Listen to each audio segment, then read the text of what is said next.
Welcome to Guide Guru. We hope this video helps. Welcome. I will guide you through setting up VPN Animal step by step.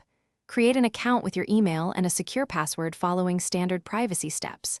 Choose a plan that matches your needs, often permitting 3 to 5 devices at once and a 30-day refund policy.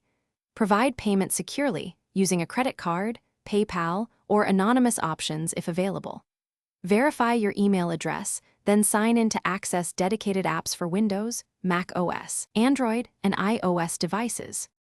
Next, we install and configure the VPN Animal apps on each device you use. Download and install the app for your device from the provider dashboard or the official App Store. Open the app and sign in with the account credentials you created earlier. Enable the kill switch feature to protect your traffic if the VPN disconnects unexpectedly. In the connection settings, choose a protocol such as OpenVPN or WireGuard for improved privacy and speed. Finally, connect to a nearby server for performance or select another country for content access.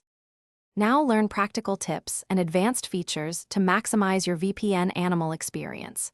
Use split tunneling when you want only certain apps routed through the VPN while others use your normal connection. Confirm the service uses 256-bit AES encryption and DNS leak protection to secure your traffic and prevent data exposure. Test your new connection with a speed and leak checker while connected to different servers. If you need help, contact support by live chat or email for setup assistance. Thanks for watching. Consider subscribing if we helped you today.